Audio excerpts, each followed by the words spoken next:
Ladies and gentlemen, tenemos Juan, el Terran de Rojo, I don't speak y Spanish. Roxkiss LiveZerg.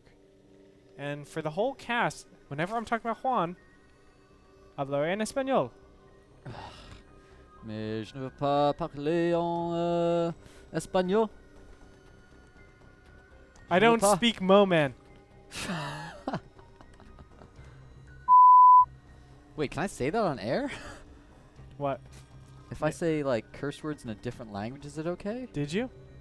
No. Damn it. Now all our French viewers are just going to be really mad at me, man. They're all going to be really mad. Hopefully there's no French kids that are watching. Oh, of course not. How could I mean, French of kids course be not. watching? Because they have a curfew, man. And they have the time difference. In France, it's got to be like 4 in the morning right now. There's no way you know there's we French do kids up. rebroadcasts. Shoots. Are we going to do a rebroadcast of this? Semi-open? Duh. Oh, okay. Well, then I've probably just angered quite a few French families. Yeah, you're a duty. Why would you curse like that? I don't know, man.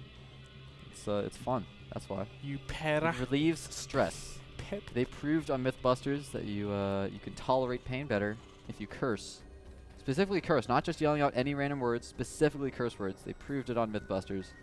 You can tolerate more pain, man. Doesn't even make sense. It does make pain. It releases a chemical make in your pain? brain. It releases a painkiller in your brain. Oh, really? I don't know. I'm just guessing. Yeah. I thought that was all like, I thought when you talk like that, it's all involuntary action. Or voluntary actions, excuse me. What? What do you mean? Like when you're like, ow!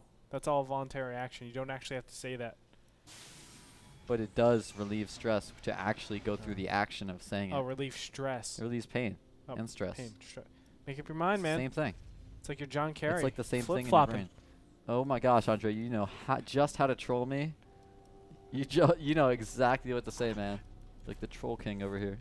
It's a good thing you've done it so many times that I don't react as much. So I don't have to flip Yeah, out. basically when I talk to you now, it's like... John Kerry was like Grandmaster League. Grandmaster Politician of nerd, what? man. Politician. Grandmaster politician nerd, yo. Okay. He was also a hero. A genuine war hero. Somehow. Doubtful. Somehow. Do you know who was a war hero? Don't even do it. Don't even do it, Andre. Don't make me start ranting here. Don't even do it. W! Oh my god. Now I gotta do it, man. Somehow, because the Republicans are freaking amazing at propaganda and lies. They're just so good at that. Whoa. Let's calm down.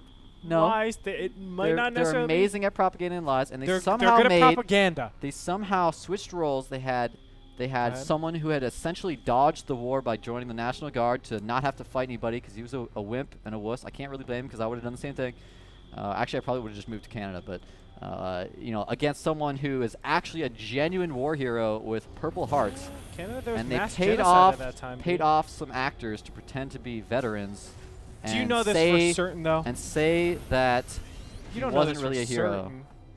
Quit your trolling, Andre. Do you Go know this for certain? Go look up the news articles about it. They were really Go paid look actors? up the news art. Oh, I don't know if they're paid actors or not, but they were certainly paid. I don't know if they were actors or actual veterans, but it was proven they were not with Kerry, and they were paid to say everything they said on TV.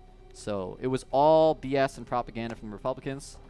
And yes, I had to go over that right then, in the middle of a StarCraft match, Andre. Let me explain to you why W was I know an everything inspiration. you were going to say is going to be a troll. He got us out of the war in 2011. Okay? If it wasn't for George W. Bush, we would not be out of this war in Iraq. You're right, because we wouldn't have been in it in the first place. Excuse me. He's the one that should be credited, not Obama, for messing it up and not being out Oh, man. sooner or farther, whatever. You're like Stephen Colbert, but like even farther out there. I don't know how that's possible, Andre. It's crazy. It's crazy. Your trolling knows no bounds. Dude. In Control could use some lessons from you about trolling, man. Whenever I see... oh, did I never clarify that, by the way, the other day? Remember? No. We were making that joke. And Oh. we were talking about, like, some people like to be Power behind. bottoms. Oh, yeah, Some people behind. like to be behind. And I said maybe they just like to be in control. And you were like, Apparently, after the game, you told me that I said that. I didn't even realize Yeah, that you it actually sounded like meant the player in control, but I not- meant in control of the situation. I thought Andre was making a sodomy joke, but apparently I was misinterpreted. I just hope people don't realize I'm not trying to trash talk Jeff. He's an awesome guy. He's an awesome guy. That's what I said, man. Look at these Hellions. Look at these Hellions, man. I know. Who makes this Do you know many what? Hellions? It's great. My camera control was actually telling a story as we were Nice. talking about everything. So even though we were talking about John Kerry and how great Bush was, we still have the story of what's going on in this Terran versus Zerg. And you I'm know, so glad you you have should those know that fantastic storytelling skills. LiveZerg knows that his opponent went a triple command center after going the Red Flame Hellions. Yeah, he saw that, man. He saw that orbital, so he knows for sure he's going to get a third of his own, and I'm really surprised he was able to get that third up. Really think about how big of a mistake that is from Major. The #1 single most important thing you can possibly do with a Reactor Hellion opening is denying the third base. You're supposed to deny the creep spread, the map control as well, but you have to deny the third base. That is everything, man. And he did not successfully do that. Now, he did see it with the Marine. He still has the ability to. He still has the Seriously, ability. I just don't think he's going to be able to pull it off, man. Oh, except I was about to say, you know, as long as we see a couple lings out, but know what? 12 more drones on the way for LiveZerg, man. And he is getting a Roach Horn Pit. infestation This is pit, a though. really weird build. Yeah, he's going Roach Infester Zergling. And he's transferring. But what's crazy about it is that normally when we He's see players transferring drones. Normally when we see players rush up Infest like this, we see that double Evo chamber, man. He does not have the double Evo chamber. He doesn't even have a single Evo chamber. We're going to have no upgrades here from LiveZerg. That could cause some serious problems as +1 is already a quarter of the way done for Major. But Jake, he transferred drones. Yeah. Blindly. And the Hellions didn't in stop the dark. Did What the heck is Marine going not on, see man? that expansion? It did. It saw the expansion. Why would he not send his Hellions over to kill the workers? Oh, he's just going to send his whole army there. So I guess he just doesn't want LiveZerg to realize that he knows it's there. So LiveZerg thinks that Major doesn't know about it. And thus, he's not going to prepare while this big push comes up. So that's why he leaves the Hellions there to lull LiveZerg into a sense of complacency. When he sees this, he'll probably be like, wow, his Hellions are still there. He doesn't even know I have a third. I'm in such a good position. Do a little dance, stand up for my computer. I'm done playing. I'm just going to like turn around, go back to macro, obviously, because then you're going to build up to like 2,000 minerals. But, you know, LiveZerg could definitely be in some trouble there. And, oh, he's going to go up to that base now. Roaches are popping up. I don't know if it'll be enough. We already see 2 tanks sieged up here for Major. And LiveZerg just might end up losing this third very, very quickly. Meanwhile, Major's third is already up. That is might insane. have to evacuate, though. The Zerglings and Roaches are approaching all the way over into his opponent's base. Sick There is a counterattack. nice wall of supply depots, but needs to raise ASAP. For now, the Zerglings have reached the expansion. Immediately, the SCVs and the mules are evacuated out. Siege starts up on that siege tank, and can he close that supply depot wall? Doesn't look like he needs to. There are just too many tanks and Marines there, or just one tank, but that's too many. And he's got those Marines there as well. Meanwhile, the third from LiveZerg is about to go down, and it does immediately go down. He's definitely in some trouble here. Story trying to take that third over there near the main, but I don't know, man. It's looking pretty dangerous. He has 6 Infestors on the way, but no Banelings, so he's going to need to have really good fungals here. I would advise Major to fall back here. I think after taking out the third, there's no reason to keep trying to put pressure on with your relatively small army for this point in the game. Fall back, retain those tanks and Marines, and Hellions, importantly. Rebuild your reinforcements essentially, bring that third back down, defend it with those units, and then go for a later push. Well, a big problem of having this army all the way pushed out across map is that actually trying to get this home is nearly impossible. This is exactly what LiveZerg has to do. He has to punish these units for pushing all the way out here. But what Juan is doing so intelligently, and what actually LiveZerg is doing really silly, is getting a high ground position where it's so hard to actually approach this. That is such smart play, man. Such smart play. I mean, with this army, granted, you can't really do anything with this high ground position. It's not like you're really killing any bases. No. But it's so smart because obviously LiveZerg is going to want to take out that army. He knows it's small. He knows there's been no reinforcements, and thus just put it in a position where it's impossible to engage into with an efficient engagement. And we saw some huge missteps there from LiveZerg. He just left his army near that ramp sitting there, taking so much damage from the siege tanks. He lost quite a bit of it in that process. So his army is diminished here, and yet again, no upgrades, man. He's even getting hive tech, and every single one of his units is 0-0. We already see 2-0 started for Major. What is he going to do with hive tech, man? I have no clue what he could possibly do. Greater Spire. One medevac. Yeah, I guess so, but without upgrades, Marines with, very, very high upgrades see what he's at right now. 1-0. Okay, so he's not that great right now, but if he gets that armor upgrade and gets that +2 attack. And the Ghost Academy is on the way. That'll be able to counter any Hive Tech that comes out, whether it be Ultras or Broodlords. Of course, that Adrenal Glands upgrade will be very nice to have for the large number of Zerglings he's been relying on, but this many Lings, really think about Lings. Like, Lings as their own units are almost useless without upgrades. They're just such weak units that are not going to do much damage and will be killed by splash damage very, very quickly. Nice drop here by Major. Will be cleaned up, but Lings without upgrades are going to be so, you know, not good, man. He needs those upgrades. Otherwise, in the late game, relying on this many Lings in his army is just not going to work out. It's like, sorry, Marine just splattered a little bit right there. Saw his organs go drop over work out, but you know, the Ghosts are going to be so great against the Infestors. As you said, the Hive Tech. Right now, Quan is just in a commanding lead in this game. Yeah, there it is. Greater Spire is on the way. He scans and sees the Hive, but unfortunately doesn't actually see the Greater Spire. It's down at the natural. But 8 Corruptors are already on the way, so he's definitely going for those Broodlords. But LiveZerg is on a 3-base economy, man, with a 6 gas total, and not as much as you generally want when you're already going up to Hive Tech and trying to make Broodlords. So he's going to try to take that 6 o'clock. We actually see Major trying to take it as well.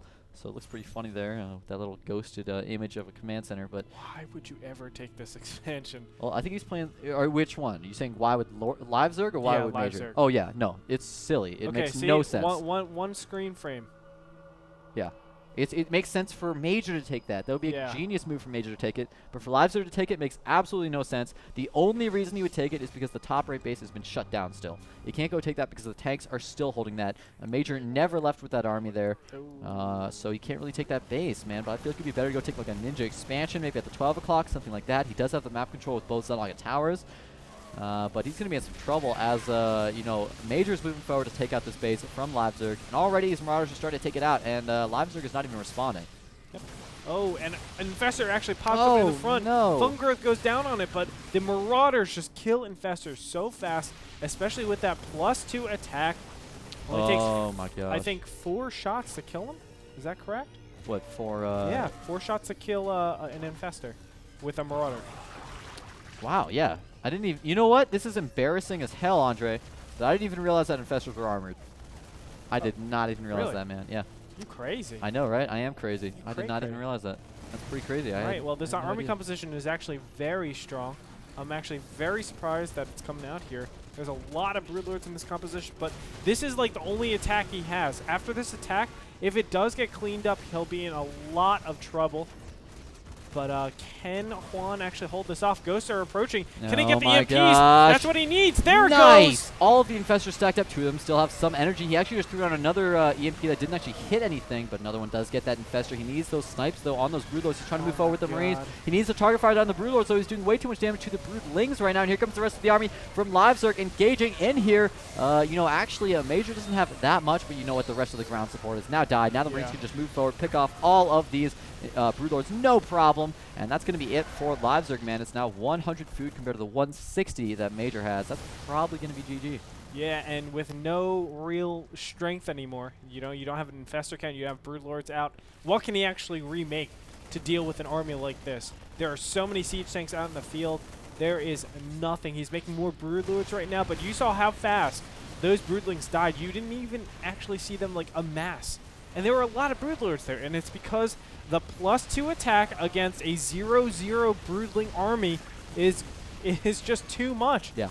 The Zerg is garbage at that point, and these Broodlords just have no value in strength. Yeah, let's face it, it's not even just Broodlings. All of Zerg is kind of garbage if you get to the 20-minute mark and still are at 0-0, man. I mean, he's already up against 2-2, right, from a 1? No, it's 2-0, okay, but he does have 3-1 on the way. That is just causing so many problems here from LiveZerg, and meanwhile, of course, Major is just continuing to take bases. He's taking the 6 o'clock. Looks like he's getting ready to take that top left base as well, already setting up a supply depot over there. And he's just getting further and further ahead. Now, LiveZerg does have really good creep spread, but I don't think that's going to be enough for him, man. Without those upgrades, there's just, I mean, he's just making Infestors and Broodlords, and both of those get countered by Ghosts, which he knows Major has. Yep. If I think if Major had to analyze what his opponent's army composition was, it would be basura. That's what? garbage. Oh. In Espanol. GG. I find it ironic, man, that making a unit armored actually makes it weaker and makes it die faster. Isn't that ironic? Like, it's supposed to be armored. It's supposed to have more armor and therefore be more beefy. Yes. Pretty strange. Just thought I'd throw it out there. Game 2 coming up.